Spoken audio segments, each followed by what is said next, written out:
ಧನಸ್ಸು ರಾಶಿ ವ್ಯಾವಹಾರಿಕವಾಗಿ ಇವತ್ತು ಲಾಭವನ್ನು ಪಡಿತೀರಿ.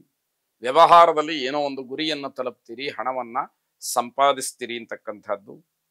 ನ್ಯಾಯಾಲಯದಲ್ಲಿ ಯಾವುದಾದ್ರೂ ಪ್ರಕರಣಗಳಿದ್ರೆ, ಕಾನೂನಾತ್ಮಕವಾದಂತಹ ಹೋರಾಟಗಳಿದ್ರೆ ಇವತ್ತು ಸ್ವಲ್ಪ ಮಟ್ಟಿಗೆ ಇತ್ಯರ್ಥವಾಗ್ತಕ್ಕಂತಹ ಸೂಚನೆಗಳಿದೆ.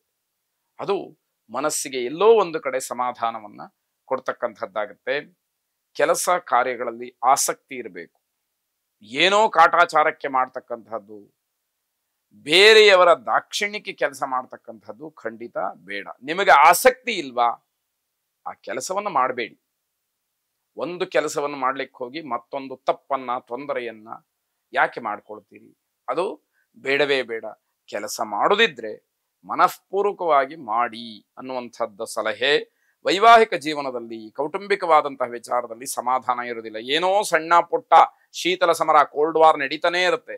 ಯಾವತ್ತು ಅದಕ್ಕೆ ಪರಿಹಾರ, ಯಾವತ್ತದು ಬಗೆಹರಿಯುವುದು? ಹೀಗೇ ನಡೀತಾ ಇದ್ರೆ ಅನ್ನುವಂಥದ್ದನ್ನ ನೀವು ಆಲೋಚನೆ ಮಾಡಿ. ನಿಮ್ಮ ಮನೆಯ ಬಗ್ಗೆ ನಿಮಗೆ ಕಾಳಜಿ ಇರಲಿ. ನನ್ನ ಕರ್ತವ್ಯ ಇದೆ, ನಾನು ಇದನ್ನ ನಿಭಾಯಿಸಬೇಕು ಅಂತಕ್ಕಂತಹ ಮನಸ್ಥಿತಿಯಲ್ಲಿ ನೀವಿರಬೇಕಾಗತ್ತೆ.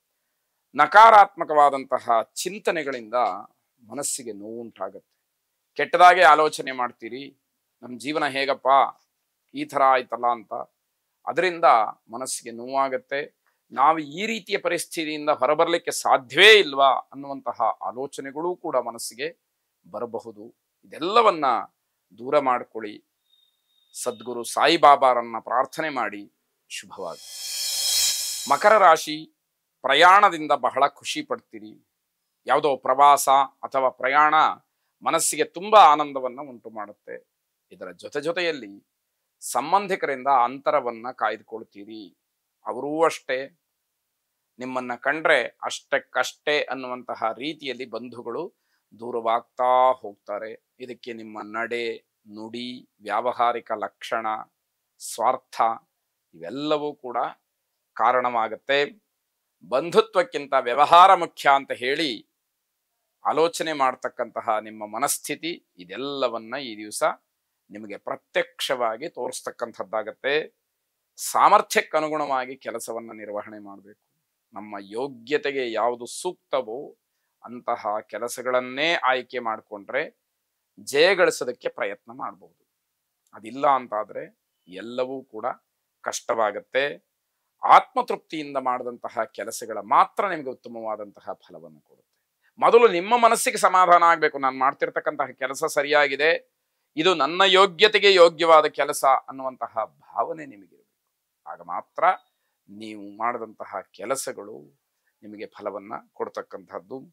ದೊಡ್ಡ ದೊಡ್ಡ ಕೆಲಸಗಳಿಗೆ ಬೇರೆಯವರನ್ನ ಅವಲಂಬನೆ ಮಾಡ್ತೀರಿ, ಆದರೆ ಪೂರ್ಣವಾಗಿ ಅವಲಂಬಿಸೋದ್ರಿಂದ ಹಿನ್ನಡೆಯನ್ನು ಕೂಡ ಹೊಂದ್ತೀರಿ. ಸಕಾಲದಲ್ಲಿ ಎಲ್ಲರಿಂದಲೂ ಎಲ್ಲಾ ಸಹಕಾರಗಳ ಸಿಕ್ಕತ್ತೆ ಅಂತಕ್ಕಂಥದ್ದು ಭ್ರಮೆಯಾದೀತು. ಅದನ್ನ ಗಮನಿಸಬೇಕು. ಗುರು ದತ್ತಾತ್ರೇಯರನ್ನ ಪ್ರಾರ್ಥನೆ ಮಾಡಿ ಆ ಸದ್ಗುರುಗಳ ಆಶೀರ್ವಾದ, ಪರೋಕ್ಷವಾದಂತಹ ಅವರ ಮಾರ್ಗದರ್ಶನ ನಿಮ್ಮ ಕೈಯನ್ನು ಹಿಡಿಯಲಿ. ಶುಭವಾಗಿ. ಕುಂಭರಾಶಿ, ನಿಮ್ಮ ಕೋಪವನ್ನು ನಿಯಂತ್ರಣದಲ್ಲಿಟ್ಟುಕೊಂಡು ತೊಂದರೆಯಿಂದ ಹೊರಗಡೆ ಬರಬೇಕು. ಕೋಪಕ್ಕೆ ಬುದ್ಧಿಯನ್ನ ಕೊಟ್ರೆ ಅನರ್ಥವಾದೀತು. ಅದರಿಂದ ಎಚ್ಚರಿಕೆ ಇರಲಿ.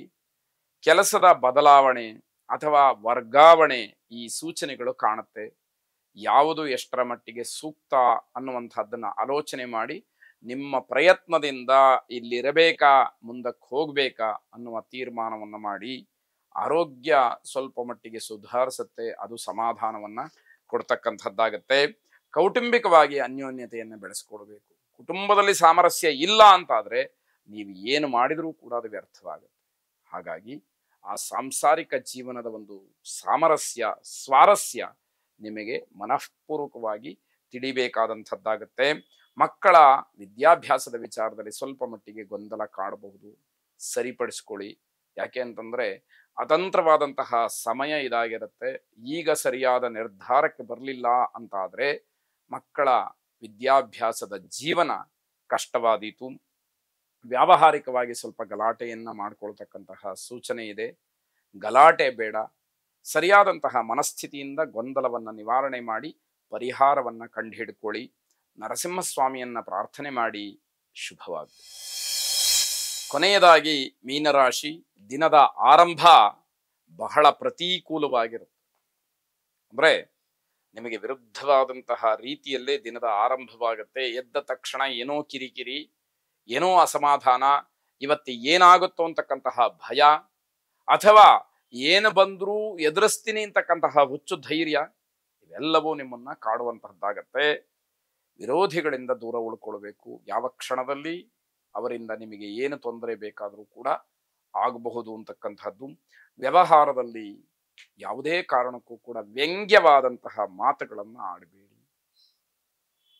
ಬೇರೆಯವರಿಗೆ ಏನೋ ಮನಸ್ಸಿಗೆ ಅಹಿತವಾಗತಕ್ಕಂತಹ ರೀತಿಯಲ್ಲಿ ನಡ್ಕೊಳ್ಬೇಡಿ. ವ್ಯವಹಾರದ ದೃಷ್ಟಿಯಿಂದ ಏನನ್ನು ಹೇಳಬೇಕೋ, ಯಾವುದು ಸತ್ಯವೋ, ಯಾವುದು ಪ್ರಮಾಣವೋ ಅದನ್ನ ನೀವು ವ್ಯಕ್ತಪಡಿಸಿ, ಅದಕ್ಕೆ ನಿಮಗೆ ಸ್ವತಂತ್ರ ಇದೆ. ಆದ್ರೆ ವ್ಯಂಗ್ಯವನ್ನ ಆಡೋದಕ್ಕೂ ಸ್ವತಂತ್ರ ಇದೆ ಅಂತ ಹೇಳಿ ನೀವು ವ್ಯಂಗ್ಯವಾಡಿದ್ರೆ ಅದೇ ಸಮಯ ನಿಮಗೂ ಕೂಡ ಬರಬಹುದು ಅನ್ನುವಂಥದ್ದು ಮನಸ್ಸಿನಲ್ಲಿ ಇರಬೇಕು.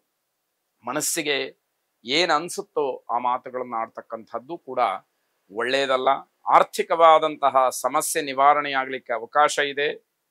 ಮನಸ್ಸಿಗೆ ಅಹಿತವಾಗತಕ್ಕಂತಹ ಘಟನೆಯ ವಿಚಾರವನ್ನ ಕೇಳಿ ತುಂಬಾ ನೊಂದುಕೊಳ್ಳುತ್ತೀರಿ, ಅಂತಹ ಪರಿಸ್ಥಿತಿ ಒದಗುತ್ತೆ. ಅಯ್ಯಪ್ಪ ಸ್ವಾಮಿಯನ್ನ ಪ್ರಾರ್ಥನೆ ಮಾಡಿ